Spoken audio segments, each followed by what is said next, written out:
So this is Sweekriti, the member of Cerebrate, the Strategy and Consulting Club of LBSIM.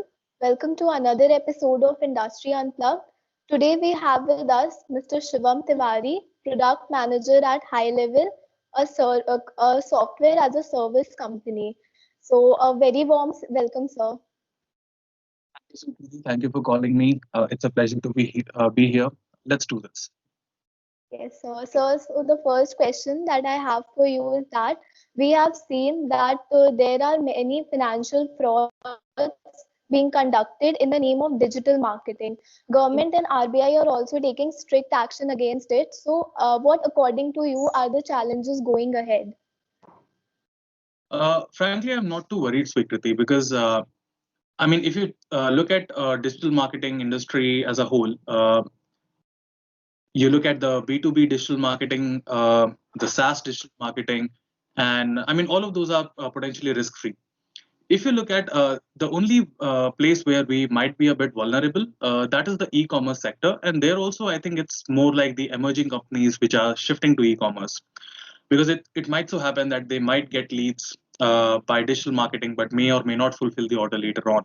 So I think that's the only risk that I see over there. And if you think about it, the market has ways to self-correct itself, right? So let's say you set up an e-commerce business, but you are not fulfilling after taking orders, right? You take people's money and don't deliver. Very soon you are going to start getting these negative ratings, right? And your leads are going to dry up. And Yes, if you sir. think about e-commerce giants, right, the amount of investments that they make uh, to stay relevant and keep their digital marketing relevant and deliver on those promises, right? Because the entire thing is based on trust. So I think if government really has to make some laws and try to fix the risk that in form of financial frauds, I think it has to be like multi-level marketing, and then all sorts of scams which are possible online and offline, not specifically digital marketing, so to say. Yes, sir. So the next question that I have for you is that we have seen that there is a less penetration of internet in the tier 2, tier 3 cities and villages.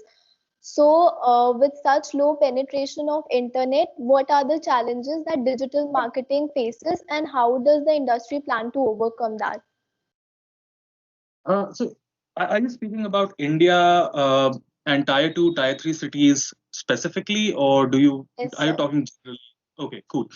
I think we don't have as big a problem because if you think about it, like what Geo has done and effectively what Geo has made other carriers also to do is reduce the per GB data rates in the country. And if you look at India, the amount like Indians are the biggest consumers of internet, and that is proven by regular studies which are released by OTT platforms, the telecom ministry. We have the cheapest rates and we rates when it comes to internet cost, and we are the biggest consumers. I think the stage is set for digital marketing to be a big thing in India because everyone has these devices, right? We have super cheap Android devices which are making their way into tier 2, tier 3 markets, even remote villages. Even these are coming onto the grid, right? I mean, if you have to think about it, just go to Leh Ladakh, just go to the northeast. You would find reception over there. You will find internet over there. So as far as digital marketing is concerned, the infrastructure and specifically the telecom and internet infrastructure, I don't think is going to be a major uh, challenge.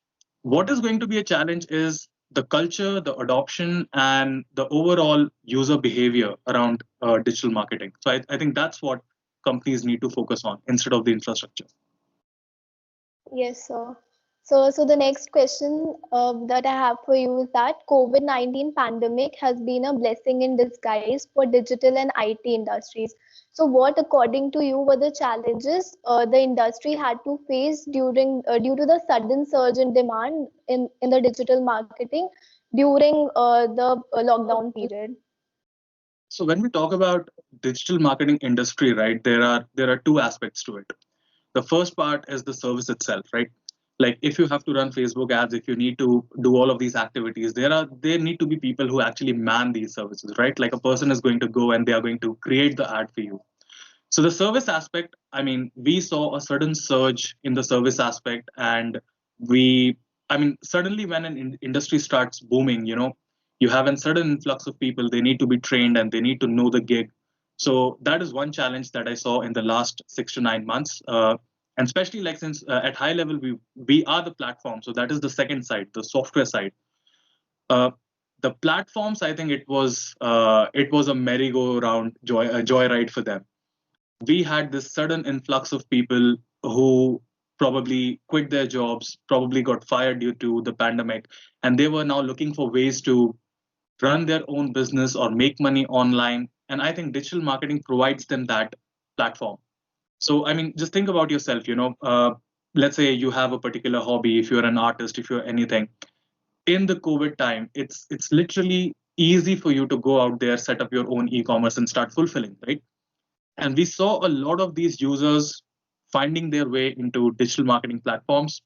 And I think, yeah, so for the software side, the growth was phenomenal. And if you look at the services side, we had some challenges over there. Uh, the workload has been increasing on these people. Many more companies are adopting it, which is sort of reducing the quality of and the level of people that we get in the platform. But yeah, apart from those minor challenges here and there, it seems to be a joyride. So that was all the questions that we have for you. I would like to thank you on behalf of Cerebrate and LBSI fraternity. Thank you, sir. Thank you so much for your time. So thanks a lot for having me here. It's a pleasure, and all the best to all of you. Thank you. Thank you, sir.